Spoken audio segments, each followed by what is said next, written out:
பார்வோன் தன் கையில் உள்ள மோதிரத்தை கலற்றி அதை யோசேப்பின் கையிலே போட்டான். அதை அவன் அந்த வஸ்திரங்களை அவனுக்கு மெல்லிய வஸ்திரங்களை தரித்தான். பொன் சரப்பணியை அவன் கழுத்திலே தரித்தான். 2ஆம் ரதத்தின் மேல் அவனை ஏற்றினான். எகிப்து தேசம் முழுமைக்கும் அவனை அதிகாரியாக்கினான். பார்வோனுடைய அடுத்த ஸ்தானத்திற்கு இந்த யோசேப்பு கொண்டு வரப்பட்டான்.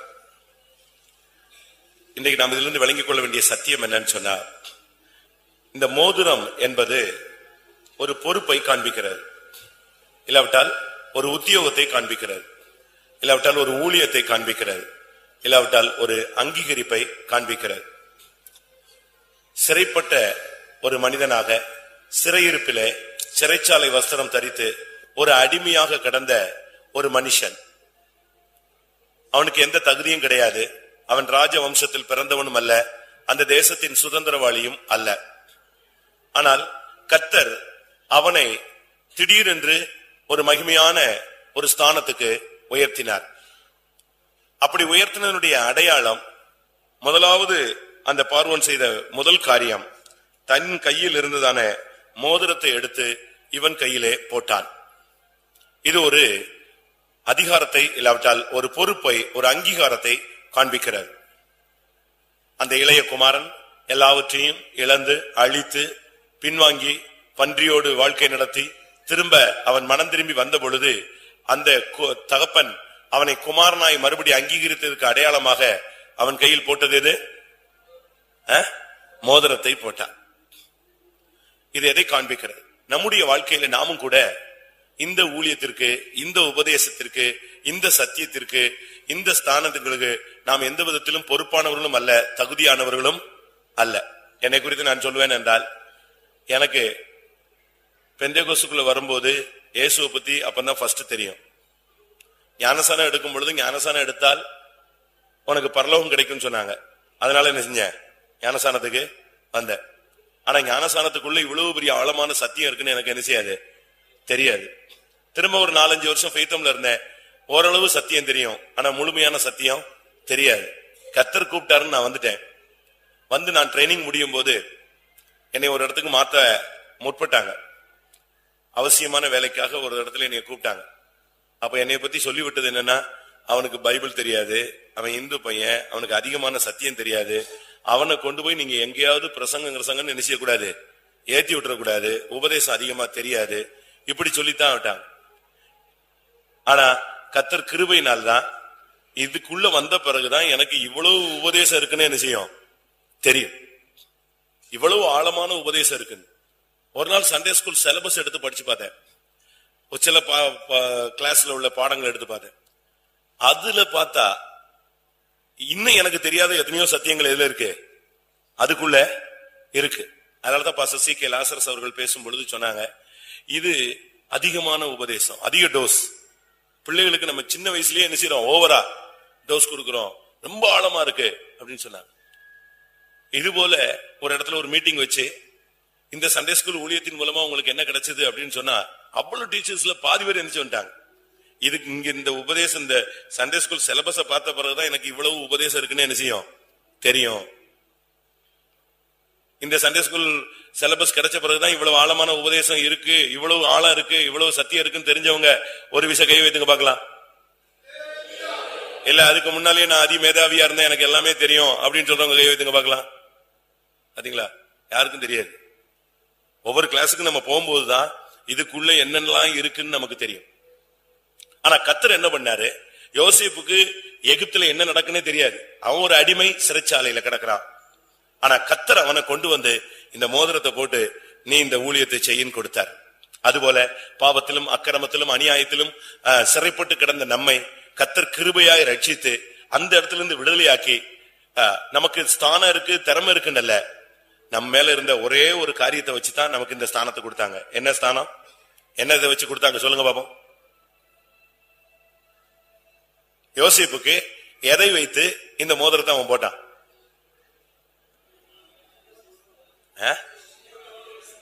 தேவன் அவனோடு கூட இருக்கிறார். அடுத்து சும்மா சொல்லுங்க.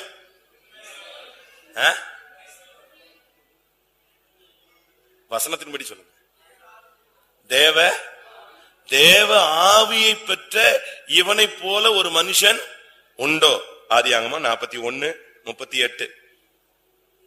அப்பொழுது பார்வோன் தன் ஊழியக்காரரை நோக்கி, தேவ ஆவியை பெற்ற இந்த மனுஷனை போல வேறொருவன் உண்டோ? நீங்க சண்டே ஸ்கூல் ஊழியத்தை கொடுக்கும் போது நம்ம என்ன எதிர்பார்க்கிறோம்? அபிஷேகம் பெற்றிருக்கானா? ரைட். படிச்சிருக்கானா தெரியாது, படிப்பறிவு இருக்கா, திறமை இருக்கா, எத்தனை வருஷம் விசுவாசி, என்ன பண்ணிருக்கா, ஒண்ணும் கிடையாது. அபிஷேகம் இருக்கு, அதனால இந்த ஊழியத்தை என்ன செய்யலாம்? கொடுக்கலாம். அதனால இந்த ஊழியம் என்பது, இந்த மோதிரம் நம்முடைய கையில கர்த்தர் கிருபையாய் கொடுத்தது. ஆனா இந்த மோதிரத்தை நீங்க எப்படி யூஸ் பண்றீங்கன்னா இப்ப கொஸ்டின். உன் கையில இந்த மோதிரம் நீங்க எப்படி இருக்கீங்களோ அப்படித்தான் இந்த மோதிரம் யூஸ் ஆகும். நீங்க உங்களை எப்படி பக்குவப்படுத்திக்கிட்டீங்களோ அப்படித்தான் இந்த மோதிரத்தை வச்சு நீங்க என்ன செய்வீங்க? யூஸ் பண்ணுவீங்க. வேதத்துல சிலர் கையில இப்படிப்பட்ட மோதிரம் கிடைச்சது. அப்படி மோதிரம் கிடைச்சவங்க எப்படி செயல்பட்டாங்க? இந்த மோதிரம் பார்வோன் தன்னுடைய கையிலிருந்து கலத்தி கொடுத்ததுக்கு காரணம் என்ன தெரியுமா? தேசத்தின் பஞ்சத்தை போக்கணும், தேசத்துல வரப்போற வறட்சியை நீக்கணும். இந்த மோதிரம், இந்த சண்டே ஸ்கூல் ஊழியம் நம்முடைய கையில கொடுத்ததனுடைய காரணமே தேசத்துல இருக்கிறதான சுவிசேஷத்தின் பஞ்சத்தை நீங்க என்ன செய்யணும்? நீக்கணும்.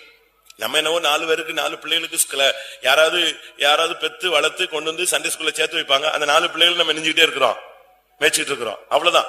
இதுதான் நம்முடைய ஊழியம். இப்போ அப்படி அல்ல பிரியமானவர்களே.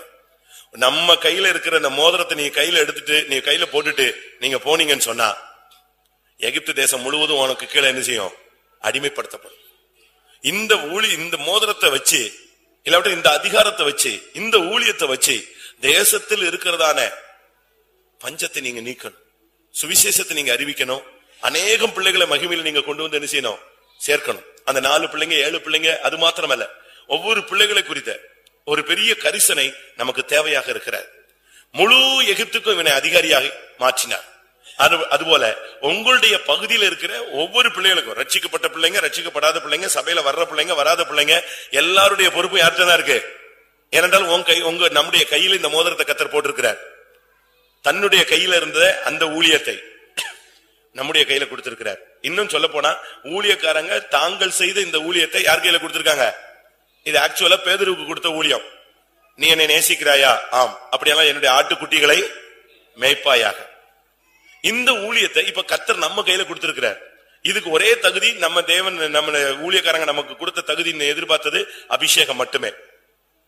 இந்த அபிஷேகத்தை வச்சு நம்ம கையில இந்த மோதிரத்தை கர்த்தர் போட்டிருக்கிறார்.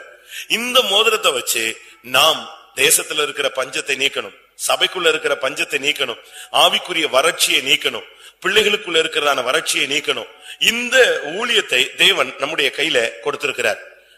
உடனே அந்த மோதிரம் கிடைச்சு அவன் அந்த மெல்லிய வஸ்திரம் தரிச்சு உடனடியாக பொன் சரப்பணி அவன் கழுத்தில் தரித்து 2ஆம் ரதத்தில் ஏறினான். அது எதை காண்பிக்கிறது? இந்த ஊழியக்காரர்களுக்கு அடுத்த ஸ்தானம் உங்களுக்கு கொடுக்கப்பட்டிருக்கிறார்.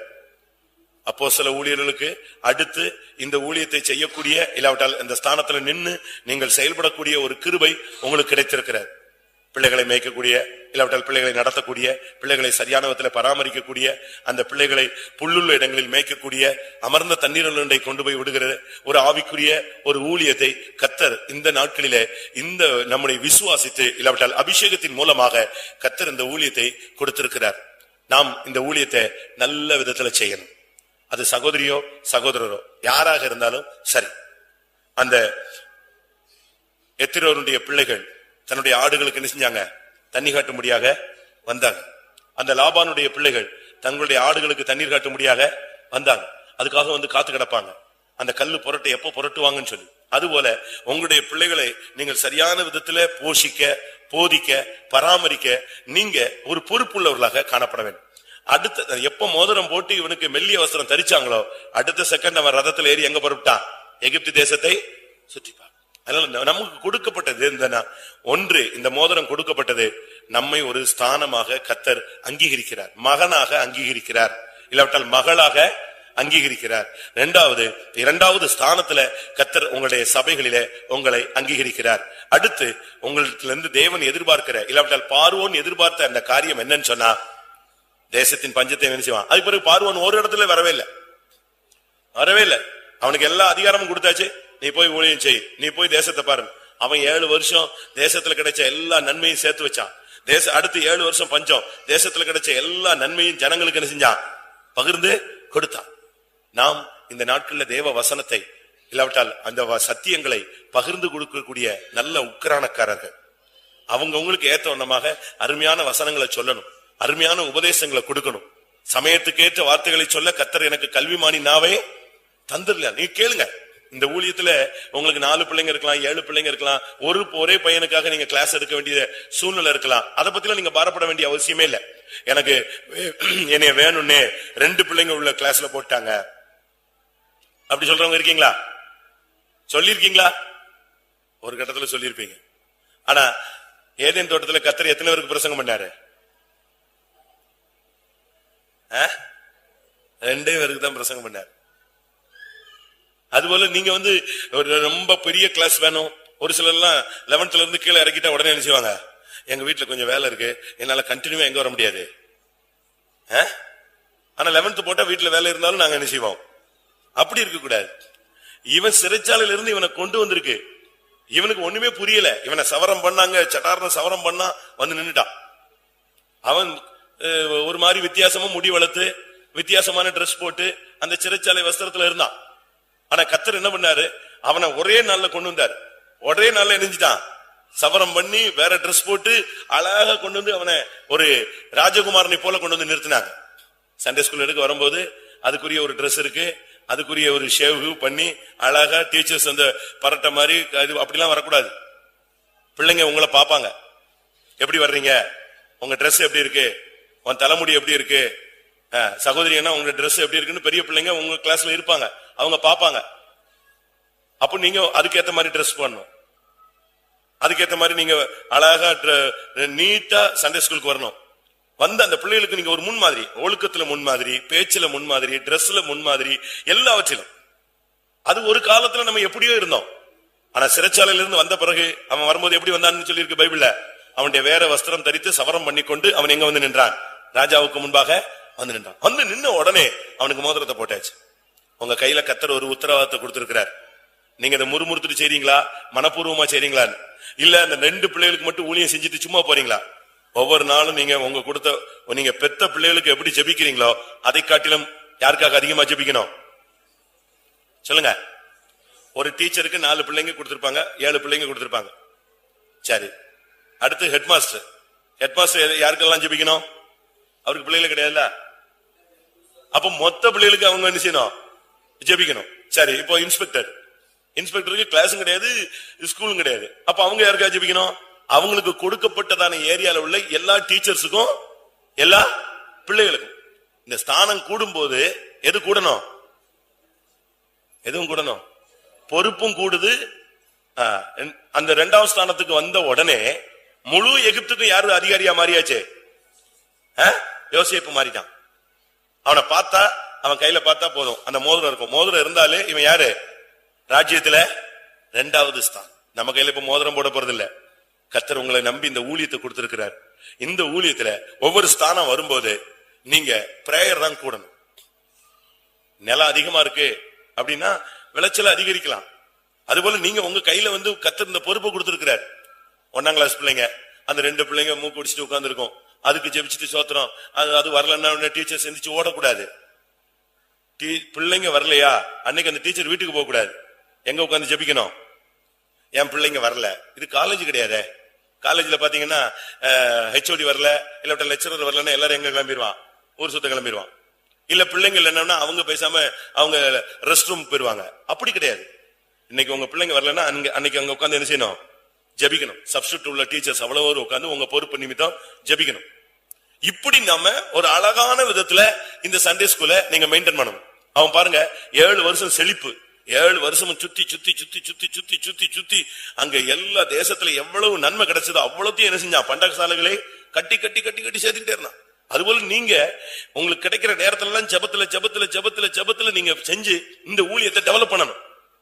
ஒரு பிள்ளை வரல, உடனே நீங்க என்ன செய்யணும்? அந்த காணாமல் போன ஆடை இயேசு தேடி போனது போல என்ன செய்யணும்? தேடி போகணும். உடனே அந்த பிள்ளையை விட்டுறக்கூடாது. இவன் போய் எந்தெந்த வயல்ல எவ்வளவு விளைஞ்சது, அதுல எத்தனை மடங்கு இங்க வந்திருக்கு, ஏன் வரல, எல்லாம் கிளியரா எடுத்துக்கிட்டே இருந்தான். அதனாலதான் கர்த்தர் இவனை நம்பி அந்த பார்வோன் முழு பொறுப்பையும் இவன் கையில கொடுத்தான். அதனால நாம் இந்த நாட்களில் செய்ய வேண்டியது தேசத்தின் பஞ்சத்தை போக்க, சபைக்குள்ள இருக்கிறதான ஆவிக்குரிய வளர்ச்சியை போக்க, சண்டே ஸ்கூல்ல ஊழியங்கள்ல உள்ள ஆவிக்குரிய வளர்ச்சியை போக்கத்தான் கர்த்தர் இதை நமக்கு கொடுத்திருக்கிறார். இந்த ஊழியத்தை நமக்கு எந்த தகுதியும் கிடையாது, ஆனா கிருபையாய் இரக்கத்தின் மேல கொடுத்தது. அதனால டீச்சர்ஸ் உங்க பிள்ளைகளுக்காக ஜெபிங்க. Sunday school teacher, head master எல்லா டீச்சர்ஸுக்கும் ஜெபிக்கணும், எல்லா பிள்ளைகளுக்கும் ஜெபிக்கணும். இன்ஸ்பெக்டர்ஸ் எல்லா டீச்சர்ஸுக்கும் ஜெபிக்கணும், எல்லா பிள்ளைகளுக்கும் ஜெபிக்கணும், உங்களுக்காகவும் ஜெபிக்கணும். எந்தெந்த சபைகள் எல்லாம் கொடுத்தாங்களோ அந்தந்த சபைகளுக்காக ஜெபிக்கணும். இப்படி நம்ம இந்த நெட்வொர்க் மாதிரி நம்ம பிரேயர்ல வச்சாதான் இந்த சண்டே ஸ்கூல் ஊழியம் சிறப்பாக என்ன செய்யும், அருமையாக அமையும். அதனால இந்த சண்டே ஸ்கூல்ல ஊழியத்துல அழகா செய்யலாம். ஒரு சிலருக்குலாம் ஒண்ணுமே செய்ய தெரியல. சண்டே ஸ்கூல் ஸ்டார்ட் ஆகுதா, ஃபர்ஸ்ட் அசம்பிள் பண்ணணும். ஒரு சில இடங்கள்ல அசம்பிளிங்கே கிடையாது. அவங்க பாட்டுக்கு வந்த உடனே அது சாப்பிட்டு முடிச்ச உடனே அது போய் அவங்க பிள்ளைகளை கூப்பிட்டு போய் உட்காந்துக்குவாங்க. அப்படி உட்காரக்கூடாது. ஃபர்ஸ்ட் கொஞ்ச நேரம் அசம்பிள் பண்ணணும். அசம்பிள் பண்ணி ஒரு பிரேயர், ஒரு புது பாட்டு, அந்த பழைய காலத்து ஓ தேவனுக்கு மகிமை இந்த பாட்டே பாடிட்டு இருக்க கூடாது. எவ்வளவோ புது பாடல்கள் இருக்கு, அழகான புது பாடல்களை சொல்லணும். ஒரு நல்ல கருத்தை என்ன செய்யணும், சொல்லணும். ஒரு சண்டே ஸ்கூல் பிள்ளைக்கு சுகம் இல்லையா, அதை ஜெபத்துல என்ன செய்யணும், இந்த பிள்ளை இன்னைக்கு வரல, போன வாரம் வரல, அது ஜுரம், அது சிக்கு, அது முடியாம இருக்கு, அதுக்காக ஜெபிக்கணும். இப்படி அந்த பிள்ளைகளுக்குள்ளேயே அந்த பிரேயர், அந்த பாரம், ஒரு அழகான பாட்டு, ஒரு அழகான ஒரு நீதி போதனை, இதெல்லாம் கொடுத்து அப்படி வரும்போது வராத பிள்ளைங்க வந்துரும், டீச்சர்ஸ் வந்துருவாங்க, சாப்பிட போனவங்க வந்துருவாங்க. இதெல்லாம் அழகா நடக்கும். இது முடிஞ்ச பிறகுதான் ஜெபிச்சு நினைச்சணும். அடுத்து முடியும் போது ஒரு சிலர் பாத்தீங்கன்னா 2:30 ஆயிடுச்சா அப்படியே ஆமீன் போட்டு டீச்சர்ட்டையும் சொல்ல மாட்டாங்க, ஹெட் மாஸ்டர்ட்டையும் சொல்ல மாட்டான், ஒண்ணு இல்ல, அப்படியே முடிச்சுட்டு அப்படியே ஓடிடுறாங்க. அப்படிலாம் செய்யக்கூடாது. முடிஞ்ச பிறகு கூட கர்த்தருக்கு சித்தமானால் நீங்க ஒரு அசம்பிள் என்ன செய்யலாம், பண்ணலாம். உடனே ஒரு டீச்சர் இன்னும் நான் 1/2 மணி நேரம் எடுப்பேன், ஒரு குரூப் 2:45 ஓடிடும், ஒரு குரூப் 1 மணி நேரத்துல ஓடிடுவாங்க. ஆபீஸ் டைம் கிடையாது. நீங்க ஒரு சர்டன் டைம் நீங்க ஸ்டார்ட் பண்ண 2 மணி நேரம் வச்சுக்கலாம். வச்சு அழகா முடிச்சு ஒரு ஜெபம் பண்ணி அனுப்புனீங்கன்னா அது ஒரு மெத்தட். தொடக்கமும் ஜெபம், முடிவும் ஜெபம். அதுக்கு பிறகு எக்ஸ்ட்ரா கிளாஸ் எடுக்கிறாங்கன்னா அதுக்கு பிறகு போய் உட்கார்ந்து என்ன செய்யட்டும், எடுத்துட்டு போ. இவன் பாருங்க 7 வருஷம் சேர்த்து வச்சுக்கிட்டே இருந்தான். எல்லாருக்கும் ஆச்சரியமா இருந்துச்சு, என்னத்துக்கு போட்டு இருந்தாலும் இப்படி சேர்க்கிறான், என்னவோ சொப்பனம் பார்த்தானா, என்னவோ செய்யறானா, இப்படிலாம் சொன்னாங்க. ஆனா அடுத்த வறட்சி வந்த போது அவங்களுக்கு ஆகாரமே யார் தான் கொடுத்தது, இவன் தான் கொடுத்தான். நான் எதுக்கு இதை சொல்றேன்னா, உங்கள் கையில் கொடுக்கப்பட்ட ஊழியத்தை, உத்தரவாதத்தை நீங்கள் பயன்படுத்துங்கள். பார்வோன் இவன் கையில கொடுத்தான், அதை அழகா செஞ்சு தேசத்தின் பஞ்சத்தை அருமையாக போக்கினான். எஸ்தர் 2ஆம் அதிகாரம் 8ஆம் அதிகாரம், எஸ்தர் 8ஆம் அதிகாரம் 2ஆம் வசனம். இங்கே ஆமானுடைய கையில் இருந்த ராஜ மோதிரம் மொர்தெகாயின் கையில் வருகிறது. ஆமான் கையில இந்த மோதிரம் இருந்துச்சு. ஆமான் கையில் இந்த மோதிரம் இருந்ததுனால ஜனத்துக்கு ஒரு நன்மை கிடையாது. ஒரு சிலர் சண்டே ஸ்கூல் டீச்சரா இருக்கிறாங்க, ஒரு ஜெபத்துக்கு போக மாட்டாங்க, ஒயிட் அண்ட் ஒயிட் போட மாட்டாங்க, சத்தியத்துக்கு கீழ்ப்படிய மாட்டாங்க, ஒரு ஜெபம் வச்சா வரமாட்டாங்க, சபையில ஒரு ஊழியம் வச்சா வரமாட்டாங்க, காத்திருப்பு கூட்டத்துக்கு வரமாட்டாங்க. அப்போ உன் கையில அது ஆமான் கையில சிக்கினதானே, ஆமான் கையில சிக்கின மோதிரம். ராஜா ஆமான ரொம்ப ஹையா நினைச்சிட்டான். இவன் நமக்கு அடுத்த ஸ்தானத்துல நிக்கிறான், நம்ம கூட நிப்பான், நம்ம என்ன சொன்னாலும் செய்வா, ஜனத்துக்கு நன்மை செய்வான்னு சொல்லிட்டு கர்த்தர் முழுவதும் இவனை நம்பி ராஜா யார் கையில கொடுத்துட்டான், ஆமான் கையில மோதிரம் கொடுத்தா. ஆமான் அந்த மோதிரத்தை வச்சு என்ன பண்ணிட்டு இருந்தா சொல்லுங்க. ஆமான் கையில இந்த மோதிரம் கிடைச்சது. அவன் எஸ்தர் 3ஆம் அதிகாரம் 10ஆம் வசனம் இல்லாவிட்ட 12ஆம் வசனம், இதுல நீங்க படிச்சு பாத்தீங்கன்னா இவன் கையில கிடைச்ச மோதிரத்தை வச்சுக்கிட்டு டெய்லி எரிச்சல், டெய்லி கோபம். ஒரு சைடுல பாத்தீங்கன்னா நல்லா சிரிப்பான், சந்தோஷமா இருப்பான், ராஜா கூட இருப்பான். அங்கிருந்து வெளியே மொர்தெகாயை பார்த்தாலே இவனுக்கு என்ன செய்யாது. ஒரு சில ஹெட் மாஸ்டர்ஸுக்கு சில டீச்சர்ஸை பார்த்தா ஆகவே ஆகாது, போச்சு இவன் போய் டீச்சர் ஆகி. ஒரு சில டீச்சர்ஸுக்கு ஒரு சில ஹெட் மாஸ்டர் பார்த்தாலே என்ன செய்யாது, ஆகாது. அப்ப நீ உன் கையில எது சிக்கிடுச்சு, நீ ஒரு ஆமான், உன் கையில எதுக்கு மாட்டிக்கிச்சு, மோதிரம் சிக்கிடுச்சு, ஊழியம் சிக்கி கொண்டது. இவன் பிளான் முழுசும் யூதனை எப்படி தூக்கலாம், யூதனை எப்படி அழிக்கலாம், இந்த டீச்சரை எப்படி காலி பண்ணலாம், இந்த ஹெட் மாஸ்டரை எப்படி காலி பண்ணலாம், இவன் மைண்ட் முழுசும் இதே ஓடிட்டு இருக்கும். அதுக்காக பிள்ளைகளை டைவர்ட் பண்றது, பிள்ளைகளை குழப்பறது, பேரண்ட்ஸை குழப்பறது, அது வேண்டாங்கிறது, இந்த டீச்சர் வேண்டான்னு சொல்லுங்கிறது. இப்படி நாம இந்த வேலை செய்யக்கூடாது. நீ இந்த ஊழியம் உன் கையில கொடுத்த மோதிரத்தை நீ சரியான விதத்துல இந்த ஊழியத்தை பயன்படுத்தலைன்னா இது ஆமான் கையில் கொடுக்கப்பட்ட மோதிரம். அது எதுக்கு? பன்னிக்கு மூக்குத்தி குத்தி வச்சா என்ன பிரயோஜனம் பைபிள்ல இருக்கு? பன்றியின் மூக்குள் உள்ள பொன் மூக்குத்திக்கு சமானம். அது எதுக்கு? ஊழியம் செய்யாதவங்களுக்கும் ஊழியத்துல ஒரு மனம் இல்லாதவர்களுக்கும் ஊழியத்துல தெய்வீகம் இல்லாதவர்களுக்கும் ஊழியத்துல அபிஷேகம் இல்லாமல் ஒரு ஜபத்துக்கு வராம டீச்சர்ஸ் உபவாச ஜபம் அப்படிம்பாங்க ஒரு சின்ன சபையில.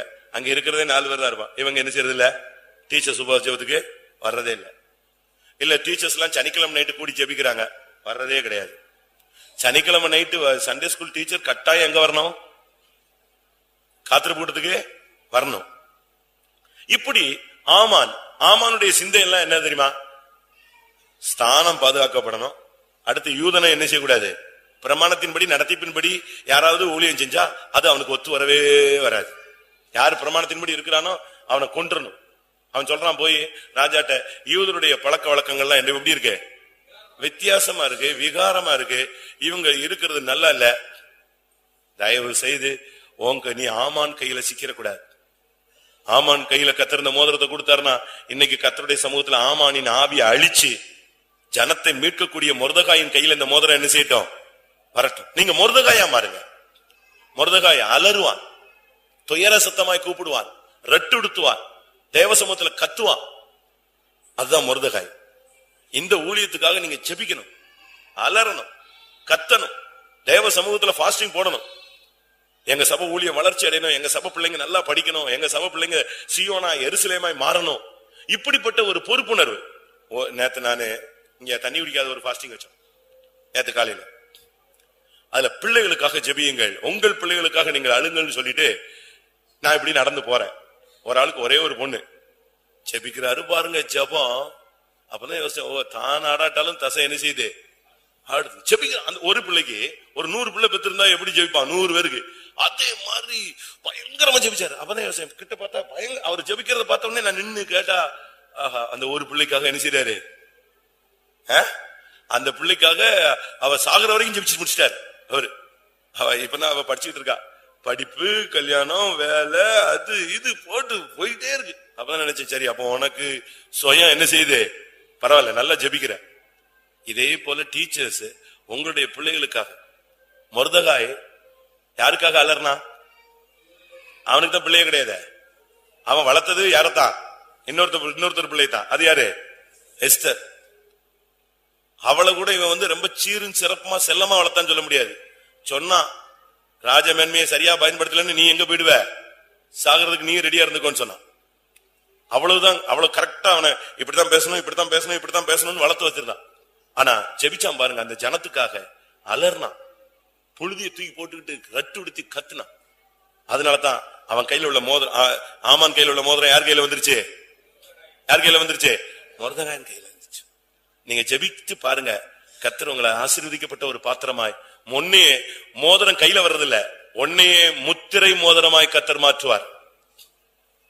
அப்படித்தான் பைபிள் சொல்லுது. உன்னையே கர்த்தர் முத்திரை மோதிரமாய் மாற்றுவார். ஆகாய் 2:23. உன்னையே யாரா மாத்திருவேன்? உன் கையில முத்திரை மோதிரம் போடுறது இல்ல, உன்னையவே நான் எப்படி மாத்திருவேன்?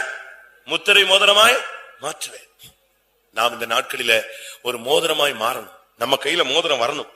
நம்முடைய கையில கர்த்தர் கொடுத்த உத்தரவாதத்தை நம்ம சரியான விதத்துல செயல்படுத்தணும். அந்த பார்வோனுடைய கையில் இருந்த மோதிரம் யோசேப்பின் கையில் வந்த பொழுது அந்த தேசத்தின் பஞ்சம் நீங்கினது. ஆமானுடைய கையில் உள்ள மோதிரம் மொர்தகாயின் கையில் வந்த போது ஜனத்தின் அழிவிலிருந்து ஜனங்கள் என்ன செய்தார்கள்? மீட்டார்கள். உங்க பிள்ளைங்களுக்காக நீங்க ஜெபிச்சுட்டு அது விட்டுறக்கூடாது. அந்த பிள்ளைகளுக்குள்ள 2 பாயிண்ட். ஒன்னு அது எருசலேமா மாறணும், இல்லாவிட்டா அது எதா மாறணும்? சீயோனாய் மாறணும். அந்த பாயிண்ட நீங்க விடவே கூடாது. எனக்கு தெரிஞ்சு ஒரு டீச்சர் நாங்க 11th வச்சிருந்த ஒரு இடத்துல, ரொம்ப நல்லவங்க, ரொம்ப தெய்வீகமானவங்க. அவங்ககிட்ட படிச்ச பிள்ளைல ஒரு 5 பிள்ளை படிச்சதுன்னா அந்த வருஷம் முடிஞ்சு அடுத்த வருஷம் அதுல ஒரு பிள்ளையாவது எங்க போகும்? ஊழித்து போயிடும். அவங்க அந்த சண்டே ஸ்கூல்ல அந்த சியோன் பத்தி சொல்லி கொடுக்கும் போதே ரொம்ப அருமையா டீச் பண்றாங்க. இவ்வளவுக்கும் அவங்க சியோனுக்கு போனவங்க, சியோனுக்கு போறவங்க இல்ல, அவங்க யாருதான்? விசுவாசி தான். ஆனா அந்த விசுவாசி அந்த சியோனின் மகிமையை அழகா அந்த பிள்ளைகளுக்கு 11th ஊட்டுறாங்க.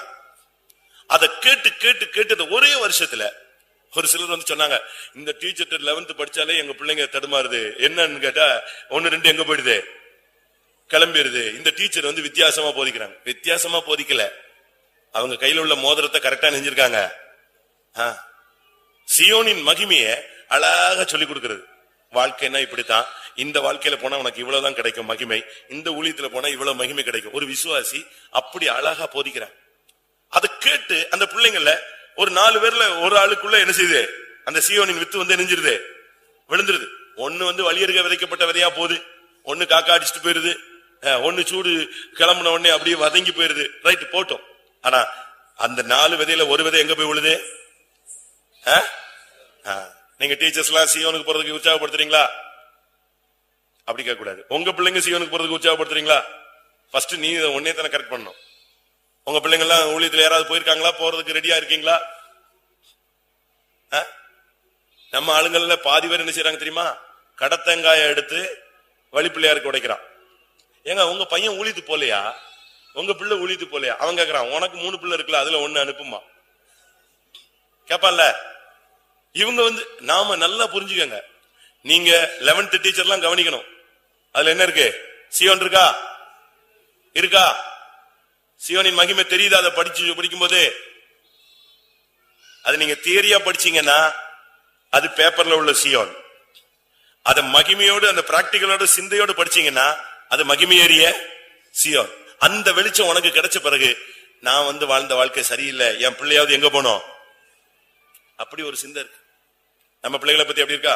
சீகன் பால்க பத்தி கேள்விப்பட்டிருக்கீங்களா? தரங்கம்பாடியில வந்து தமிழ் பைபிள முதலாவது இன்டர்பிரட் பண்ணவர் தெரியும் தானே உங்களுக்கு?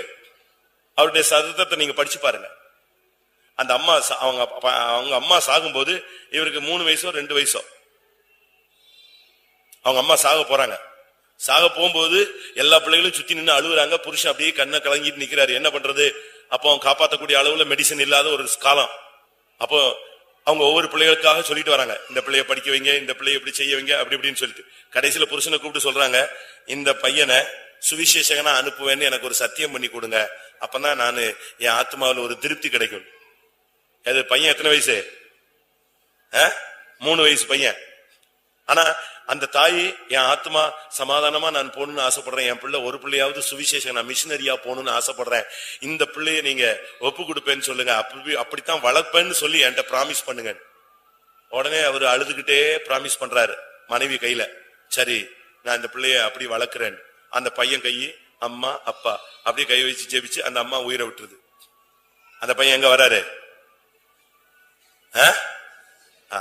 நம்ம இப்பமே 11th படிக்கும் போதே MBBSக்கு சீட்டு கிடைக்குமான்னு பாக்குறோம், இன்ஜினியரிங் சீட் கிடைக்குமான்னு பாக்குறோம். இப்பமே பையன் கிடைப்பானா பொண்ணு கிடைப்பானான்னு என்ன செய்யறோம்? தடவிட்டு அலையிறோம். இப்படி நம்ம பண்ணா உங்க கையில உள்ள மோதிரத்தை நீங்க ராங்கா என்ன செய்றீங்க? யூஸ் பண்றீங்க. உங்களுக்கு அந்த சியோனின் ஊழியம் கிடைக்கல, ஆனா உன் சந்ததியாவது எங்க போனோம்? சியோன்ல போய் நிக்கணும். இப்ப நீங்க போய் மகிமையான அந்த எருசலேம்ல நிக்கும் போது உங்க பிள்ளைங்க புதிய பூமியிலயோ புதிய வானத்திலயோ இல்லாட்ட எங்கிட்ட ஒரு நரகத்துல ஒரு மூலையில கிடந்துட்டு அங்கிருந்து இருந்தா உங்களுக்கு எப்படி இருக்கும்? அது நல்லதா? நீங்க எருசலேம்ல இருந்து உங்க பிள்ளைங்க சியோன்ல மகிமையில இயேசுவோடு நிக்கிறது ஜொலிக்கிறது மேன்மையா? சுத்தி சுத்தி நம்மகிட்ட வந்துட்டாருன்னு யோசிக்கிறீங்களா? நீங்க செய்ய வேண்டிய கடமையை சொல்றேன். நீங்க அந்த சியோனின் மகிமையை அழகா கொண்டு வரணும். மொர்தெகாய் அந்த ஜனத்துக்காக அலறினா. அடுத்து இந்த மோதிரங்கிறது காணிக்கை. யாத்ராகமம் 35:22 ஜனங்கள் மனப்பூர்வமாய் கொடுத்த காணிக்கைகள்ல ஒரு காணிக்கை என்னது? மோதிரம். அங்கே மோதிரங்களை கொண்டு வந்தார். மோதிரம் என்பது ஒரு காணிக்கை. நாமே இந்த ஊழியத்துல ஒரு காணிக்கை மாதிரி. நமக்கு இந்த ஊழியத்துல என்ன கிடையாது? சம்பளம் கிடையாது. புரியுதா? நமக்கு இந்த சண்டே ஸ்கூல் ஊழியம் செய்யறதுனால ஏதாவது நமக்கு ஏதாவது கிடைக்குதா? அதிகமா ஊழியக்காரங்கிட்ட ஏச்சு வாங்குவீங்க. இந்த சண்டே ஸ்கூல் ஊழியம் செய்யறதுனால ஒரு சாதாரண விசுவாசி புகழப்படுவான், பிரைஸ் லார்ட் பிரைஸ் லார்ட் போய்கிட்டே இருப்பான், அவனுக்கு பிரச்சனையே கிடையாது. ஆனா சண்டே ஸ்கூல் ஊழியம் செய்யறதுனால உங்களுக்கு கிடைக்கிற பிரதிபலன் என்னது? எல்லா ஊழியக்காரத்தையும் ஒவ்வொரு ஆட்சி மாறி மாறி வரும்போது என்ன செய்ய, என்ன வாங்கணும்? ஏச்சு வாங்கணும். அதுதான் உங்களுக்கு என்னது? பாக்கியம். வேற ஒரு பாக்கியமும் கிடையாது, எந்த கூலியும் கிடையாது. ஆனா இந்த ஊழியத்தை நீங்க எப்படி தசமபாகம் செலுத்துறீங்களோ காணிக்கை போல, அதுபோல இந்த ஊழியம், இந்த மோதிரம் ஒரு காணிக்கை. எபேசியர் 5:2 இயேசு தன்னையே காணிக்கையாக கொடுத்தார். அதுபோல மத்தவங்க எல்லாம் வீட்டுக்கு போயிருவாங்க, தூங்கிடுவாங்க. இந்த ஊழியத்தை செய்யாதவங்களுக்கு எல்லாம் நல்ல ரெஸ்ட் கிடைக்கும். அவங்க இஷ்டத்துக்கு சொந்தக்காரன் வீட்டுக்கு போலாம், வீட்டு வேலையை பார்க்கலாம். இப்படி பல காரியங்கள் இருக்கு. ஆனா நமக்கு என்ன கிடையாது, வீட்டுக்கு போக முடியாது, சொந்தக்காரன் வந்தாலும் வீட்டுல போய் ரிசீவ் பண்ண முடியாது. ஏன்னா இங்க என்ன இருக்கும், நான் சிவகாசியில் இருக்கும்போது அங்க உள்ள ஹெட்மிஸ்டர்ஸ் பயங்கர ஸ்ட்ரிக்ட். எல்லா பிள்ளைகளும் என்கிட்ட வருவாங்க, எங்களுக்கு இன்னைக்கு லீவு வேணும்னு. ஹெட்மாஸ்டர் சொல்லு, ஐயோ அங்க சொன்னா என்ன கிடைக்காது, லீவே கிடைக்காது, நாங்க பவுனிக்கு போறோம். சரின்னு நான் சொல்லிட்டேன்னா அங்க பொடிச்சுக்குவாங்க. கிளாஸ் ரிசல்ட் அவ்வளவு கரெக்டா வச்சிருப்பாங்க. அதாவது ஊழியத்தை நீ எப்படித்தான் செய்யணும், கட்டுப்பாடோடு உத்தரவாதத்தோடு மனப்பூர்வமான காணிக்கையாய் செய்யணும். மோதிரங்கிறது ஒரு காணிக்கை. நமக்கு பிரதிபலன் கிடையாது. நம்ம இங்க கொடுக்கிற எந்த காணிக்கைக்கு இங்க என்ன கிடையாது. நமக்கு நீங்க கொடுக்கிற தசமபாகத்துக்கெல்லாம் உங்களுக்கு ரிசிப்ட் கொடுத்து உங்களுக்கு கமிஷன் கொடுக்கறாங்களா? நீ கொடுக்கிற காணிக்கைக்கு எல்லாம் எங்க உண்டு, அது பரலோகத்துல பொக்கிஷமா சேருது. இது ஒரு காணிக்கை. இயேசு தன்னை சுகந்த வாசனையான ஜீவ பலியான ஒரு காணிக்கையாக ஒப்பு கொடுத்தார். சிலுவையில் அவர் மரிச்சது, ரத்தம் சிந்தினது பைபிள் படி என்னது, அது ஒரு காணிக்கை. அப்ப நீங்க இந்த ஊழியத்துக்காக ஜெபிக்கிறது, உபவாசம் போடுறது, டைமை வேஸ்ட் பண்றது, உங்க டைமை ஸ்பெண்ட் பண்றது, இந்த ஊழியத்துக்காக அலையிறது, பணம் செலவழிக்கிறது. சில இடங்கள் எல்லாம் பாத்தீங்கன்னா இந்த சண்டே ஸ்கூல் ஊழியத்துக்காக டீச்சர்ஸ் பணத்தை வாரி அரைக்கிறாங்க. நானே பார்த்திருக்கேன். எதிர உள்ள ஃபைத்தம்க்கு எதிர உள்ள கடைக்காரன் லக்கான ஆளு. ஏன்னா 30 பிரான்ச், இந்த 30 பிரான்ச்சுக்கு உள்ள டீச்சர்ஸ் முடிஞ்ச உடனே இந்த கடையில போய் நிப்பாங்க. அங்க போய் பன்னு, சாக்லேட்டு, அது இதுன்னு ஃபுல்லா. ஏன்னா அந்த கிராமத்து பிள்ளைகளை எதை கொடுத்தாதான் வரும், இதை கொடுத்தாதான் எழுப்பாங்க. அங்க கொடுத்த உடனே அந்த பிள்ளைங்க வந்துரும், எல்லாம் வந்துரும். இந்த டீச்சர் இன்னைக்கு ஏதாவது புதுசா வாங்கிட்டு வந்திருப்பாங்க அப்படின்னு. நம்ம ஊழியத்துக்காக செலவழிக்கிறோமா? செலவு பண்ணப்படவும் செலவழிக்கவும் நான் ஒப்பு கொடுக்கிறேன். இது ஒரு காணிக்கை. இந்த டைமை உங்களுடைய சுயத்துக்கு யூஸ் பண்ணாம இந்த டைமை கர்த்தருக்காக செலவழிக்கிறீங்க பாத்தீங்களா, இது ஒரு தெய்வீகமான ஒரு காணிக்கை. இந்த காணிக்கையை தேவன் அங்கீகரிக்கிறார். அதனால நாம் இந்த நாட்களில ஒரு மோதிரம், கர்த்தர் உன் கையில ஒரு மோதிரத்தை கொடுத்திருக்கிறார். உன்னையே மோதிரமா என்ன செய்கிறார், மாற்றுகிறார். செருபாபேலை குறித்து நீங்க படிச்சு பாத்தீங்கன்னா அவனை கர்த்தர் சொல்றார், நான் உன்னை என் கையில் முத்திரை மோதிரமாக வைப்பேன். செருபாபேல்னா என்ன அர்த்தம்? செருபாபேல்னா பாபிலோனில் தோன்றிய ஒரு தளிர். பாபிலோன்ங்கிறது பாவத்தின் உச்சகட்டமான ஒரு இடம், பெருமையின் உச்சகட்டமான இடம். பாபிலோனை கட்டி முடிச்சிட்டு நேபுகாத்நேச்சர் சொல்றாரு, இதோ நான் கட்டின பாபிலோன். சொல்லி முடிச்ச உடனே யாரா மாறிட்டாரு, அரசர் மிருகமாய் மாறினார். ஆனா அவ்வளவு அந்த பாபிலோன்ல இந்த செருபாபேல் கர்த்தருக்காக துளிர் விட்டான். நீங்க ஏழைகள் மத்தியில ஊழியம் செய்ய வேண்டியிருக்கும், விக்கிரக ஆராதனை ஜனங்கள் மத்தியில ஊழியம் செய்ய வேண்டியிருக்கும், ஆர்சி ஜனங்கள் மத்தியில ஊழியம் செய்ய வேண்டியிருக்கும், போராட்டமான இடங்கள்ல ஊழியம் செய்ய வேண்டியிருக்கும், எதிர்ப்புகள் மத்தியில ஊழியம் செய்ய வேண்டியிருக்கும். ஆனா அந்த பாபிலோனிலும் கர்த்தருக்கு பிரியமானவன், கர்த்தருக்கு சித்தமானவன் பாபிலோனிலும் என்ன செய்வான், தேவ சித்தம் செய்வான். எந்த போராட்டம் இருந்தாலும் ஊழியத்தை விட்டுறக்கூடாது. நீங்க அதுல இருந்து அந்த ஊழியத்தை என்ன செய்யணும், மறுபடி செய்யணும். நீங்க ஒரு துளிர் விடணும். நீங்கள் பாபிலோனில் ஒரு தளிர். அந்த போராட்டங்கள் மத்தியில் நீங்க அந்த ஊழியத்தை செய்யணும். அவனை முத்திரை மோதிரமாக மாற்றினதுனால அவனுக்கு பெரிய பர்வதங்கள் எல்லாம் சமபூமியாய் மாறினது. செருபாபேல் எப்போ முத்திரை மோதிரமா மாறுறானோ அதுக்கு பிறகு அவனுடைய லைஃப் நீங்க படிச்சு பாத்தீங்கன்னா அருமையா இருக்கும். ஆகாய் 2:23 அவனுக்கு முத்திரை மோதிரமாக மாற்றுகிறார். அதுக்கு பிறகு பாத்தீங்கன்னா அவன் லைஃப் டோட்டல் சேஞ்ச் ஆயிடும். அதுக்கு பிறகு அவனுக்கு முன்னால யாரும் நிக்க முடியாது. எப்போ அவன் முத்திரை மோதிரமா மாறினானோ அதுக்கு பிறகு பெரிய பர்வதம் அவனுக்கு முன்னால் நிக்க முடியாது. ஆகாய் 2:23 அவனை முத்திரை மோதிரமாய் மாற்றுகிறார். சகரியா 4:7 பாத்தீங்கன்னா பெரிய பர்வதமே நீ எம்மாத்திரம், செருபாபேலுக்கு முன்பாக நீ கர்த்தருடைய கையில ஒரு மோதிரமாய் மாறு. உன்னை கர்த்தர் ஒரு மோதிரமாய் மாற்றட்டும், இல்ல உங்க கையில ஒரு மோதிரத்தை கர்த்தர் கொடுக்கட்டும். கர்த்தர் உங்களை மோதிரமாக மாற்றும் பொழுது, மோதிரம் உன் கையில வரும்போது என்ன நடக்கும்? பெரிய பர்வதம் உங்க வீட்டுல, குடும்பத்துல, தொழில, சபைகளில, உங்களுடைய தனிப்பட்ட விதத்துல, உங்களுடைய குடும்பங்கள்ல எங்கெல்லாம் பெரிய பர்வதம் எழும்புதோ அதெல்லாம் இந்த ஊழியத்தின் மேல இருக்கிற இந்த அபிஷேகத்தின் மூலமாய், இந்த மோதிரத்தின் மூலமா நீ எதை மாத்திரலாம், சமபூமியா மாறி கர்த்தர் அப்படியே கீழே இறக்கிடுவார். பெரிய பர்வதமே நீ எம்மாத்திரம், நீ சமபூமியாய் மாறுவாய். அடுத்து சகரியா 4:9 பாத்தீங்கன்னா, செருபாபேலின் கைகள் இந்த ஆலயத்துக்கு அஸ்திவாரம் போட்டது, அந்த கைகளே இதை முடித்து தீர்க்கும். நீ கர்த்தருடைய கையில ஒரு முத்திரை மோதிரமா மாறிட்டேன்னு சொன்னா, நீ ஒரு ஊழியத்தை தொடங்குவ, நீயே அந்த ஊழியத்தை ஆசீர்வாதமா வளர்க்கக்கூடிய கிருபை கர்த்தர் உனக்கு தருவார். இன்னைக்கு நீங்க ஒரு தீர்மானம் எடுங்க, போய் பிரான்ச் ஊழியம் தொடங்குவேன். தொடங்கட்டும். எதிர்ப்புகள் வரும், எதிர்ப்புகள் வரும். வராதம்மா, ஊருக்குள்ள வராதம்மா, ரெண்டு பிள்ளைங்க தான் வரும், 5 பிள்ளைங்க தான் வரும், ஒரு வாரம் ஒரு பிள்ளை வரும், ஒரு பிள்ளை ஓடி போயிடும். அதை பத்திலாம் நீங்க என்ன செய்ய வேண்டியதில்ல, கவலைப்பட வேண்டிய அவசியம் இல்லை. கர்த்தர் கொடுத்த ஊழியத்தை நல்லா செய்யுங்க.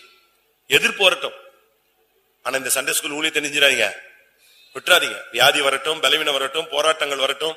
நான் உங்களுக்கு, நீங்க படிச்சிருப்பீங்கன்னு நினைக்கிறேன், வில்லியம் கேரி படிச்சிருக்கீங்களா? சொல்லிருப்பேன்னு நினைக்கிறேன். சொல்லிருக்கா? வில்லியம் கேரின்னு ஒருத்தர் நீங்க படிச்சிருக்கலாம். கல்கட்டால ஒரு யூனிவர்சிட்டி இருக்கு. அவர் இந்த வெளிநாட்டுல இருந்து இந்த ஊழியத்துக்காக வராரு. அவருக்கு மனைவி, 2 பையங்க. இவருக்கு கிடைச்ச தரிசனம் அந்த மனைவிக்கு கிடைக்கல. அதனால நான் இந்தியாவுக்கு வரமாட்டேன்னு சொல்லிருச்சு அந்த பொண்ணு. இவர் சொல்றாரு, இல்ல நான் இந்தியாவுக்கு போகணும். அப்ப நீ மட்டும் போகணும். இல்ல நான் எப்படி தனியா போறது, ஃபேமிலியோட தான் போகணும், கர்த்தர் என்னை போக சொல்றாரு. இப்படி 2 பேருக்கும் பயங்கர போர். கடைசியில அந்த மனைவியுடைய தங்கச்சி சொல்றா, அக்காட்ட நான் வாரேன், அப்ப நம்ம எல்லாரும் இந்தியாவுக்கு போலாமா அப்படிங்கிறா. சரி நீ வந்தா வேணா வாரேன் அப்படின்னு சொல்லிட்டு மனைவி, பிள்ளைகள், மனைவியுடைய தங்கச்சி எல்லாத்தையும் கூப்பிட்டு அவர் எங்க வராரு, கல்கத்தாக்கு வராரு. இங்க வந்தா ஊழியம் செய்ய முடியல. இந்திய பிரிட்டிஷ்காரனுக்கும் டச்சுக்காரனுக்கும் சண்டை. இதுல இந்த இடத்துல ஊழியம் செய்ய முடியாது, அந்த இடத்துல ஊழியம் செய்ய முடியாது. இப்படி ஒரு போராட்டம். கொண்டு வந்த பணம் எல்லாம் காலி. அங்கிருந்து கொஞ்சம் பொருள் கொண்டு வராரு, இங்க நல்ல ரேட்ல விக்கணும். அது நல்ல ரேட்ல விக்கல. சாப்பாட்டுக்கு வசதி இல்ல, வீடு வசதி இல்ல, ஆனாலும் ஊழியம் செய்யணுங்கிறாரு. அந்த சகோதரி சொல்லிச்சு, இருக்கிற பணத்தை எடுத்துட்டு நம்ம எங்க போயிடலாம், மரியாதையா நம்ம நாட்டுக்கு போயிடலாம், வா பிள்ளைகளை கூட்டு போயிடலாம், அங்க போய் ஏதாவது ஊழியம் செய்யலாம். இல்ல நான் இந்தியா விட்டு வரமாட்டேன். சரி, செய்ய ஆரம்பிச்சா வீடு கிடைக்காது. கடைசியில மனைவி, தங்கச்சி, பிள்ளைங்க எல்லாத்தையும் கூப்பிட்டுட்டு எத்தனையோ கிலோமீட்டர் தள்ளி ஒரு ஏரிக்கரையில போய் ஒரு வீடு கிடைக்குது. அங்க போய் தங்குறாரு. அங்க தங்கினா என்ன நடக்குது, அந்த வீடு ஒரு இன்னொரு இங்கிலீஷ்காரனுடைய வீடு. அங்க போன இடத்துல அந்த இங்கிலீஷ்காரனுக்கும் மனைவியோட தங்கச்சிக்கு என்ன வந்துருச்சு, பழக்கம் வந்து அவனை கட்டிட்டான். இவருக்கு அதுக்கு பிறகு அங்க இருக்க முடியல. தான் மனைவி 2 பிள்ளைங்களை கூப்பிட்டுட்டு இன்னொரு இடத்துக்கு போறாரு. இப்ப கூட வந்த மனைவியோட தங்கச்சி போயாச்சு. ஆனா அங்க போனா அந்த மனைவி ஊழியத்துல ஒத்தே வரல, ஊழியத்துல பயங்கர எதிர்ப்பு. ஆனாலும் ஊழியம் செஞ்சுக்கிட்டே இருக்கிறான் மனுஷன். ஒரு ஆத்மாவையாவது என்ன செஞ்சிடணும், புடிச்சிடணும். அவ்வளவு போராடி அந்த ஊழியத்தை செய்யறான். இந்த கேப்ல மூத்த பையன் சிக்காயிட்டான். நீங்க படிச்சு பாருங்க, அந்த புக் படிச்சு பாருங்க. மூத்த பையன் சிக்காயிட்டான். அப்பமும் சொல்றா, இவன் சிக்காயிட்டான், நம்ம போயிடலாம், இவனை காப்பாத்திடலாம். கடைசியில் அந்த மூத்த பையன் நெஞ்சாச்சு, இறந்தே போயிட்டான். இறந்து போன உடனே அப்பமாவது ஊழியத்தை விடு அப்படிங்கிறா. ஊழியம் செய்வேன். கடைசியில அந்த பிள்ளை இறந்த உடனே இந்த சகோதரி மெண்டல் ஆயிடுச்சு. மெண்டல் ஆகி பயங்கரமா ஒரு ரகலை பண்றா. ஒரு நாள் இவனை வெளியே இருக்கும்போது அவசரமா கூப்பிடுறாங்க. வந்து பார்த்தா கத்தியோட நிக்கிறா. யார குத்துறதுக்கு? கடைசியில கத்தி இங்க குத்திருச்சு.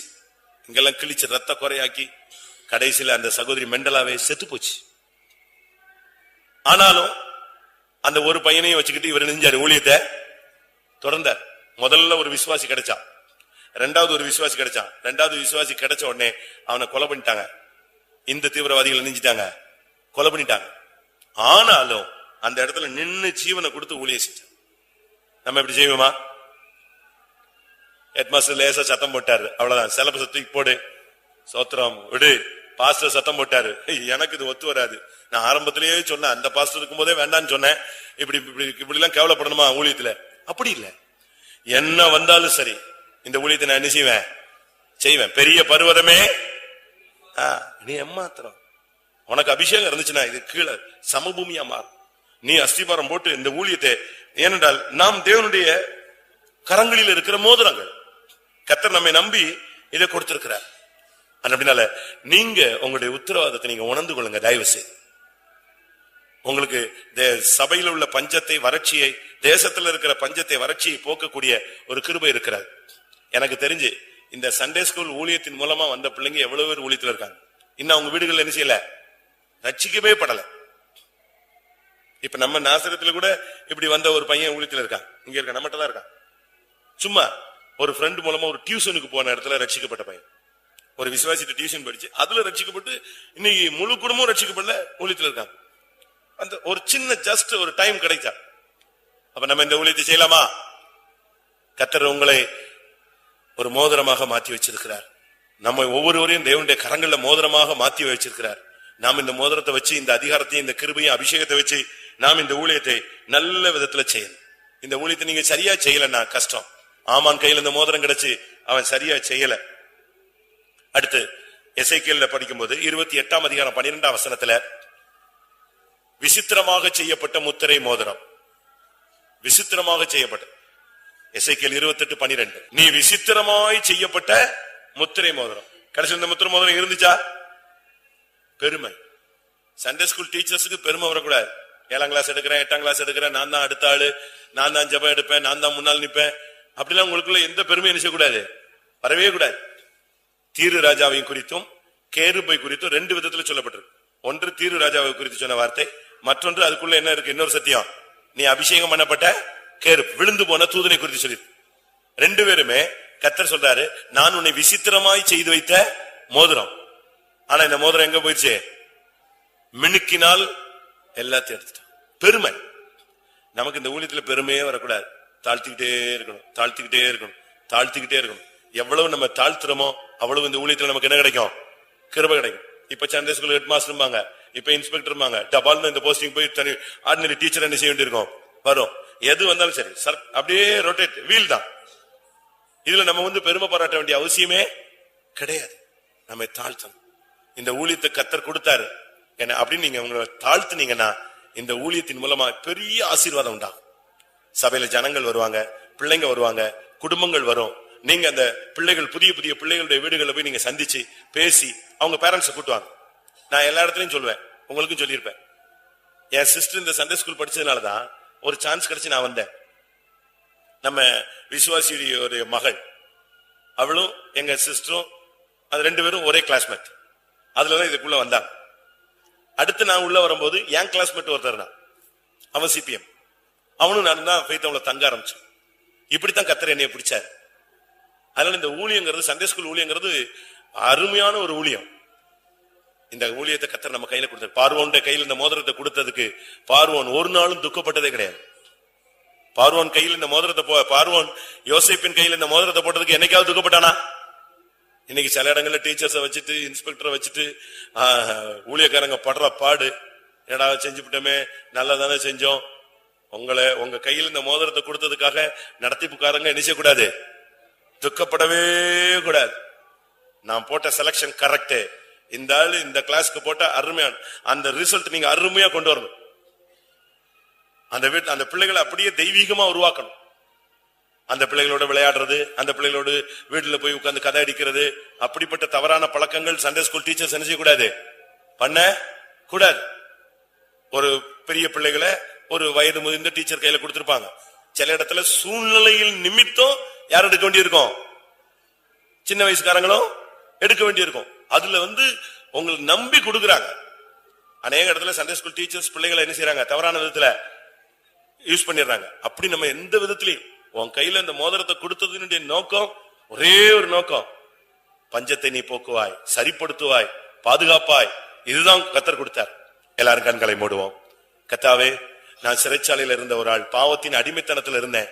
என்னைய கர்த்தர் அருமையாய் கொண்டு வந்து தேசத்தின் பஞ்சத்தை போக்கக்கூடிய, சபையினுடைய பிள்ளைகளுடைய வறட்சியை நீக்கத்தக்கதான ஒரு ஊழியத்தை, பிள்ளைகளை போஷிக்க, அந்த தேசத்தையே போஷிக்கக்கூடிய ஒரு ஊழியத்தை கர்த்தர் பார்வோன் மூலமாக யோசேப்புக்கு கொடுத்தார். அதை ஒரு நாளும் அவன் மனச்சலிப்போடு செய்ததே கிடையாது, மனப்பூர்வமாய் செய்தான். ஒரு நாளும் பார்வோன் அவனை குற்றம் சாட்டினதே கிடையாது. அவன் குற்றம் சாட்டப்படாத விதத்தில் அந்த ஊழியத்தை நிறைவேற்றி முடித்தான். அதனால் அவன் இருந்த நாட்களிலே அவன் மேன்மைப்படுத்தப்பட்டிருந்தான். அந்த ஸ்தானம் அவனை விட்டு எடுக்கப்படவே இல்லை. கர்த்தர் அவனை கனம் பண்ணினார். நீ யார் கையில் உள்ள மோதிரம்? ஒரு 2 நிமிஷம் எல்லாரும் கண்களை மூடி முழங்கால் போடுவோம். 2 நிமிஷம். கர்த்தாவே, நான் உங்களுடைய கரத்துல தாழ்த்துகிறேன். நான் ஆமான் கையில் உள்ள மோதிரமா இருக்கக்கூடாது, யோசேப்பின் கையில் உள்ள மோதிரமாய் நான் இருக்க வேண்டும். நான் திரு கையில் இருக்கிற மோதிரமா இருக்கக்கூடாது, திருவை போல இருந்து விடக்கூடாது. நான் செருபாபேலை போல உம்முடைய கையில மோதிரமா இருக்க வேண்டும். திரு உம்முடைய கையில மோதிரமா இருந்தும் பெருமையினால் அதை இழந்தான். ஆனால் உம்முடைய கையில முத்திரை மோதிரமாய் மாற்றப்பட்ட செருபாபேல் பெரிய பர்வதங்களை சமபூமியாக்கி முன்னேறினான். அல்லேலூயா, ஆமென். ஜனத்துக்கு போதிக்க, ஜனத்தை போஷிக்க, பஞ்சங்களை நீக்க, சபையின் வறட்சியை போக்க, சபையை செழிப்பாய் மாற்ற, ஜனங்களை திருப்தியாய் நடத்தக்கூடிய ஒரு ஊழியத்தை கர்த்தர் நம்முடைய கையில கொடுத்திருக்கிறார். ஆண்டவரே, மொர்தெகாயை போல நான் இந்த பிள்ளைகளுக்காக அலறுவேன், இந்த பிள்ளைகளுக்காக உபவாசிப்பேன், இந்த பிள்ளைகளுக்காக திறப்பில நிற்பேன். இந்த வருஷத்தின் துவக்கத்தில் அப்படி ஒரு முடிவெடுங்களேன் எல்லாரும். ஒவ்வொரு டீச்சர்ஸும் எனக்கு கொடுக்கப்பட்ட பிள்ளைகளுக்காக இந்த வருஷத்துல நான் திறப்பில் நிற்பேன். ஒவ்வொரு ஹெட் மாஸ்டரும் எனக்கு கொடுக்கப்பட்ட டீச்சர்ஸ் பிள்ளைகளுக்காக நான் திறப்பில் நிற்பேன். ஒவ்வொரு இன்ஸ்பெக்டர்ஸும் எனக்கு கொடுக்கப்பட்ட சபை பிள்ளைகளுக்காக, டீச்சர்ஸுக்காக, ஒவ்வொரு சபைக்காக நான் திறப்பில் நிற்பேன்.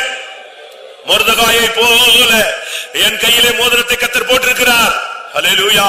நான் அழிந்து போகிற ஜனத்துக்காக, சபைக்காக, பிள்ளைகளுக்காக நான் அலறுவேன். எல்லாவற்றுக்கும் மேலாக கர்த்தர் உன்னை இந்த ஊழியத்தை ஒரு காணிக்கையாய் ஏற்றுக்கொள்ளுகிறார். ஆமென். நீ உன்னையே ஒப்புக்கொடு. கர்த்தர் இந்த ஊழியத்தில் உன்னையே நீ ஒரு மோதிரமாய் ஒப்புக்கொடு. ஆமென். ஹல்லேலூயா. கர்த்தர் உன்னை காணிக்கையாய் அங்கீகரிக்கட்டும். ஆண்டவரே, என்னை பலிபீடத்தில் வைக்கிறேன் கர்த்தாவே, மனப்பூர்வமான காணிக்கையாய் என்னை ஒப்புக் கொடுக்கிறேன், என்னை அங்கீகரியும். ஆமென். மோசேயின் கையிலே கிடைக்கப்பட்டதான அந்த பொன் மோதிரங்கள் அது அப்படியே பெசலேயலின் கையில் கொடுக்கப்பட்டது. பெசலேயல் அதை வாங்கி அதை மோதிரமாக வைக்கவில்லை, அப்படியே அதை உருக்கி கொஞ்சம் கொஞ்சமாக அதை பசும் பொன்னாக மாற்றி ஆசரிப்பு கூடாரத்துல அருமையான கிருபாசன மூடியாக கேருபீன்களாய் மாற்றினான். எத்தனை பேர் உங்களை ஒப்புக் கொடுக்கிறீங்க? கர்த்தர் இனிமேல் உங்களை உருவாக்குவார். ஆமென். உன்னை காணிக்கையாக தேவன் அங்கீகரித்துக் கொள்வார்.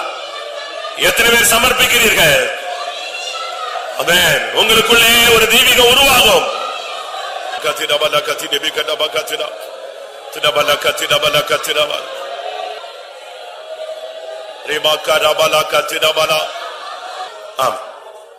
முதல்ல உன்னை உன் கையில் ஒரு மோதிரத்தை போடுகிறார். அதற்கு பின்பு உன்னையே ஒரு மோதிரமாய் மாற்றுகிறார். ஆமென். எத்தனை பேர் அப்படி விசுவாசிக்கிறீர்கள்? உன் கையில் கொடுக்கப்பட்ட மோதிரத்தை நீ சரியான விதத்தில் பயன்படுத்தினால் உன்னையே முத்திரை மோதிரமாய் மாற்றுவார். அவர் தன் கையிலே அந்த மோதிரம் உன்னை அணிந்து கொள்வார். அல்லேலூயா, அல்லேலூயா, அல்லேலூயா, அல்லேலூயா. ஆமென். அல்லேலூயா, அல்லேலூயா, அல்லேலூயா. ஆமென். என் கையில் கொடுத்த உத்தரவாதத்தை உணர்ந்து நான் செயல்படுவேன் என்று சொல்லுகிறவர்கள் எத்தனை பேர்? அல்லேலூயா. இந்த ஊழியத்தில் என்னை காணிக்கையாக அர்ப்பணிக்கிறேன் என்று சொல்லுகிறவர்கள் எத்தனை பேர்? அத்தனை பேரையும் கர்த்தர் தன்னுடைய கையில் முத்திரை மோதிரமாய் மாற்றப் போகிறார். அல்லேலூயா. உனக்கு முன்பாக பெரிய பர்வதங்கள் சமபூமியிலே மாறும்.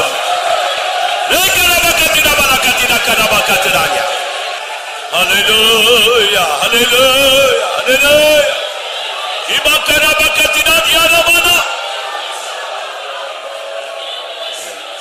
ஆமென். என்னை பலியாய் வைத்தேன், ஏழை என்னை ஏற்றுக்கொள்ளும். என்னை பலியாய் வைத்தேன், ஓ என்னை பலியாய் வைத்தேன். அல்லேலூயா. சின்னபக்கர என்னை பலியாய் வைத்தேன். ஆமென். என்னை பலியாய் வைத்தேன், ஒரு அபிஷேகத்தை பெற்றுக் கொள்ளுங்கள். உங்கள் கையில் ஒரு மோதிரத்தை போடுகிற தேவன் உன்னை ஒரு மோதிரமாய் மாற்றி தன் கையில் போட்டுக் கொள்வார். உனக்கு கொடுத்த இந்த கொஞ்சம் ஊழியத்தில், சின்ன ஊழியத்தில் நீ உண்மையா இருந்த பார், கர்த்தர் உன்னை அநேகத்தில் அதிகாரியாய் மாற்றுவார். ஆமென். அல்லேலூயா. உன்னை நீ காணிக்கையாக ஒப்புக் கொடுத்து பார். உன்னை தேவன் அங்கீகரித்து பெரிய காரியங்களை செய்வார். தேவன் உனக்காக செய்யும் காரியம் பயங்கரமாக இருக்கும். அந்த மோதிரம் அவன் கையில போட்ட அடுத்த செகண்ட் அவன் சொல்றான், ராஜா சொல்றான், எல்லாரும் தண்டனிட்டு பணியுங்கள் சொன்னான். அப்படின்னா என்ன அர்த்தம்? மோதிரம் கையில வந்த உடனே எல்லா வல்லமையிலும் அவனுக்கு முன்பாக விழுந்தது. ஆமா, நான் விசுவாசிக்கிறேன், இன்னைக்கு கையில உன் கையில கர்த்தர் ஒரு முத்திரை மோதிரத்தை போடுகிறார். இந்த ஊழியத்தை இந்த வருஷத்துல மறுபடியும் புதிதாய் உன் கையில கொடுக்கிறார். உனக்கு முன்பாக எல்லா வல்லமையிலும் விழ வேண்டும். எல்லா அந்தகார வல்லமையும் உனக்கு முன்னாக தண்டனிட்டு பணியும்.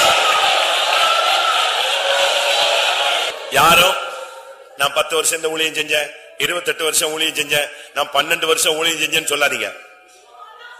இப்ப கேட்டாலும் இன்னைக்கு சொல்லுங்க, கர்த்தர் இன்னைக்கு தான் என் கையில அந்த மோதிரத்தை போட்டாரு, நான் புதுசா இந்த ஊழியத்தை செய்ய போறேன். ஆமென். இந்த வருஷத்துல புதுமையாய் செய்வேன், உண்மையாய் செய்வேன், உத்தரவாதத்தோடு செய்வேன், ஒரு காணிக்கையாக செய்வேன். அல்லேலூயா. மனப்பூர்வமாய் செய்வேன். அல்லேலூயா, அல்லேலூயா, அல்லேலூயா. ஒரு ஊழியக்காரத்துல எப்படி ஜீவியத்தை எதிர்பார்க்கிறார்களோ அதே போல சபை ஜனங்களும் மற்ற ஜனங்களும் ஒரு சண்டே ஸ்கூல் டீச்சர்ஸ் ஒரு சுத்த ஜீவியத்தை எதிர்பார்க்கிறார்கள். உண்மைதானே? நான் சொல்றது கரெக்டா? உண்மை. மற்றவங்களை பத்தி என்ன பேசுறாங்களோ இல்லையோ, சண்டே ஸ்கூல் டீச்சர்ஸ்னா அவங்க எதிர்பார்க்கிற குவாலிபிகேஷனே ரொம்ப மேன்மை. அது இன்னும் சொல்ல போனா மத்த சபையில உள்ள ஜனங்க சிபிஎம்ல டீச்சரா அப்படின்னு மிரல்றான், பேசுறதுக்கு யோசிக்கிறான். உன்னுடைய வாழ்க்கை ஒரு காணிக்கையாய் மாறட்டும். ஆமென். எத்தனை பேர் கர்த்தாவே இந்த ஊழியத்தை நான் இதுவரைக்கும் எப்படி செஞ்சனோ இந்த வருஷத்துல ஒரு காணிக்கையாய் செய்வேன். அல்லேலூயா. ஆமென். மனப்பூர்வமாய் செய்வேன். ஆமென், ஆமென், ஆமென், ஆமென், ஆமென், ஆமென், ஆமென், ஆமென். சுத்த ஜீவியமும் தூய ஊழியமும் கர்த்தரே உமக்கு நல் காணிக்கையா. சுத்த ஜீவியமும் தூய ஊழியமும் கர்த்தரே உமக்கு நல் காணிக்கையா. சித்தங்கண்டனே பாரிப்பதானே, சித்தங்கண்டனே பாரிப்பதானே, மெத்தவும் பலன் காண்போம், நாங்கள் மெத்தவும் பலன் காண்போம். சுத்த ஜீவியமோ தூய ஒளியமோ கர்த்தரே உமக்கு நல் காணிக்கையா. சுத்த ஜீவியமோ தூய ஒளியமோ கர்த்தரே உமக்கு நல் காணிக்கையா. சுத்த ஜீவியமோ தூய ஒளியமோ கர்த்தரே உமக்கு நல் காணிக்கையா. சுத்த ஜீவியமோ தூய ஒளியமோ கர்த்தரே உமக்கு நல் காணிக்கையா. சுத்த ஜீவியமோ தூய ஒளியமோ கர்த்தரே உமக்கு நல் காணிக்கையா. சுத்த ஜீவியமோ தூய ஒளியமோ கர்த்தரே உமக்கு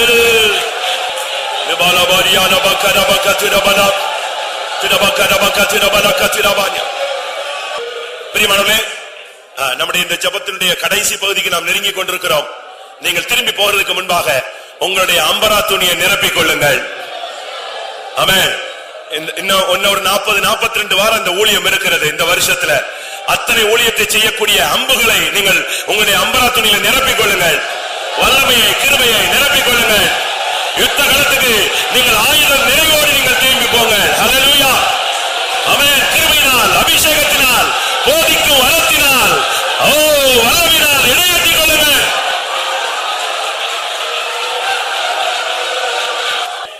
எலியாவுக்கு அந்த தூதன் அருமையான ஒரு ஆகாரத்தை கொடுத்தான். கொடுத்துட்டு சொன்னா, நீ பண்ண வேண்டிய பிரயாணம் வெகு தூரம். அந்த போஜனத்தின் பலத்தினால் அவன் 40 நாள் நடந்தான். இன்னைக்கு கிடைக்கிற அபிஷேகத்தினால இந்த வருஷத்துல மீதியா இருக்கிற 42 வாரம் நீ கடந்து போகணும். நான் எழுப்புதலுக்காக சொல்லல பிரியமானவர்களே, உங்களுக்கு நல்ல ஒரு அபிஷேகம் இருந்தாதான் இந்த ஊழியத்தை நீங்க எதிர்பார்க்கிற மாதிரி வசனத்தின்படி செய்ய முடியும். ஏன்னா நீங்க செய்யறதில்ல இந்த ஊழியத்தை, நீங்க இந்த ஊழியத்தை செய்யறது இல்ல, உங்களுக்குள்ள இருந்த ஆவியானவர் தான் இந்த வேலையை செய்கிறார். அதுக்குதான் சொல்றேன், அபிஷேகத்தை கேட்டு பெற்றுக்கொள்ளுங்க. இந்த அபிஷேகம் போதாது, நிரப்புங்க.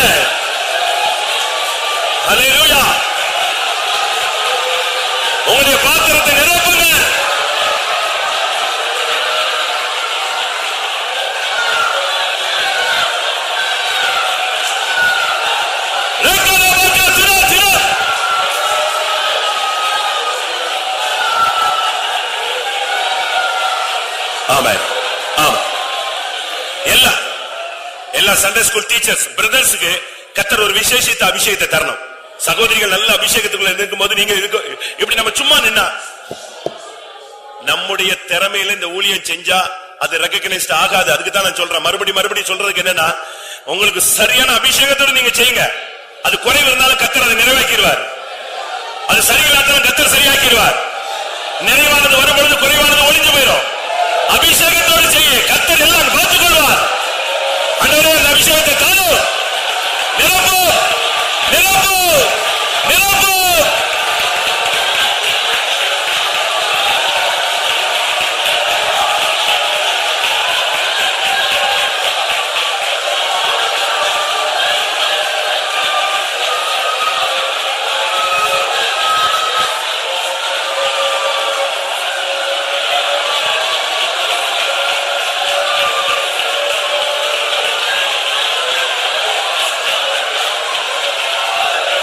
இந்த வருஷத்துக்கு தேவையான சுகத்தை கர்த்தர் உனக்கு தரப்போகிறார். இந்த ஊழியத்தை செய்யத்தக்கதான ஒரு சுகத்தை தரப்போகிறார். இந்த வருஷத்தில் இந்த ஊழியத்தை செய்யத்தக்கதான பலனை கர்த்தர் தரப்போகிறார். இந்த வருஷத்தில் இந்த ஊழியத்தை செய்யத்தக்கதான ஞானத்தின் ஆவியை தரப்போகிறார். கிருபையை கர்த்தர் உனக்கு தரப்போகிறார். இந்த ஊழியத்தை செய்யக்கூடிய நிறைவான அபிஷேகத்தை கர்த்தர் தரப்போகிறார். அல்லேலூயா. கேட்டு பெற்று நிரப்பி செல்லுங்கள். அல்லேலூயா.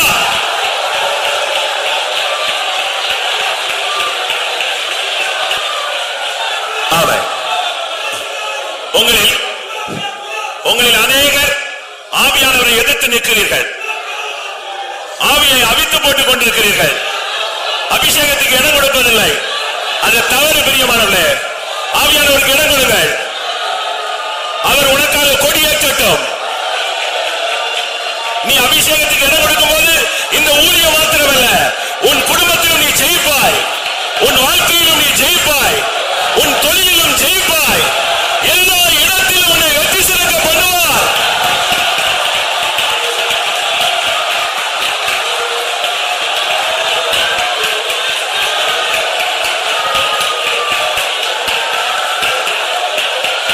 அல்லேலூயா.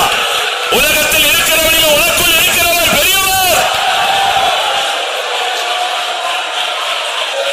அல்லேலூயா அல்லேலூயா அல்லேலூயா அல்லேலூயா அல்லேலூயா அல்லேலூயா அல்லேலூயா. இபாகானா பாகாத்துடமானியா. அல்லேலூயா. இபாலாபாராபாலா கஷபாலாத்து. ஜெயம் ஜெயம் அல்லேலூயா. ஜெயம் ஜெயம் நமக்கே. ஜெயம் ஜெயம் அல்லேலூயா. ஜெயம் ஜெயம் நமக்கே. ஜெயம் ஜெயம் அல்லேலூயா. ஜெயம் ஜெயம் நமக்கே. ஜெயம் ஜெயம் அல்லேலூயா. ஜெயம் ஜெயம் நமக்கே. ஜெயம் ஜெயம் அல்லேலூயா. ஜெயம் ஜெயம் நமக்கே. ஜெயம் ஜெயம் அல்லேலூயா. ஜெயம் ஜெயம் நமக்கே. ஜெயம் ஜெயம் அல்லேலூயா. ஜெயம் ஜெயம் நமக்கே. ஜெயம் ஜெயம் அல்லேலூயா. ஜெயம் ஜெயம் நமக்கே.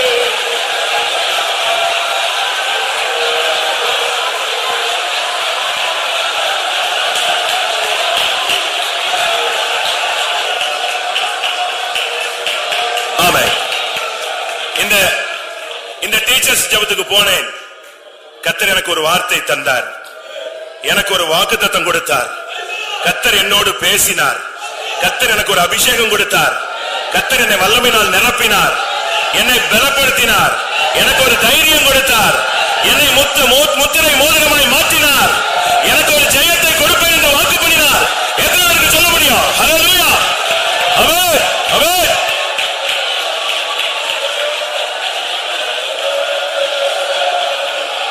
ஹல்லேலூயா. அபிஷேகம் பெற்ற நீ தோற்று போக மாட்டாய். அபிஷேகம் பண்ணப்பட்ட நீ தோற்று போக மாட்டாய். கர்த்தர் உன்னை ஜெயிக்க வைப்பார். ஹல்லேலூயா. ஜெயம் நமக்கு சொந்தம். ஹல்லேலூயா ஹல்லேலூயா ஹல்லேலூயா. ஆமென் ஆமென். ஹல்லேலூயா. இக்கனபல கத்தனபாய. ஆமென். ஜெயம் ஜெயம் ஹல்லேலூயா. ஜெயம் ஜெயம் நமக்கே. ஜெயம் ஜெயம் ஹல்லேலூயா.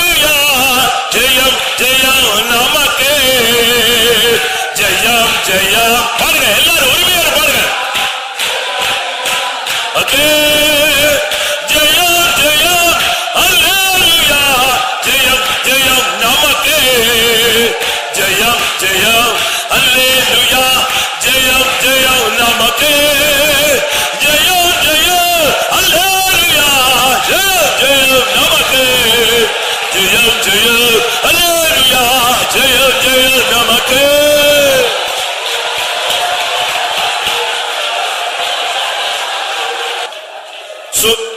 சூழ்நிலை மாறினது, நாம் சில குழியில் கிடந்தோம். சூழ்நிலை மாறினது, பல குற்றச்சாட்டுகள் நம்மேல் வந்தது. சூழ்நிலைகள் மாறினது, நமக்கு பாதகமாய் மாறினது. நாம் பல கட்டுகளுக்குள் கிடந்தோம், பல விதங்களிலே அடிமைத்தனத்திலே சிக்கி இருந்தோம். ஆனால் தேவனுடைய கிருபை கிடைத்தது. கர்த்தர் தன்னுடைய மோதிரமாய் நம்மை மாற்றிக் கொண்டிருக்கிறார். அல்லேலூயா. இனி நமக்கு தோல்வி இல்லை. இனி சூழ்நிலைகள் நமக்கு பாதகமாய் இருக்காது. இனி நமக்கு சூழ்நிலைகள் சாதகமாய் இருக்கும். இனிமேல் நாம் போகும் இடமெல்லாம் ஜெயம். எத்தனை பேர் விசுவாசிக்கிறீர்கள்? எத்தனை பேர் விசுவாசிக்கிறீர்கள்? ஜெயம் எனக்கு உரியது. ஜெயம் ஜெயம் அல்லேலூயா ஜெயம் ஜெயம் நமக்கு. ஜெயம் ஜெயம் அல்லேலூயா ஜெயம் ஜெயம் நமக்கு. ஜெயம் ஜெயம் அல்லேலூயா ஜெயம் ஜெயம் நமக்கு.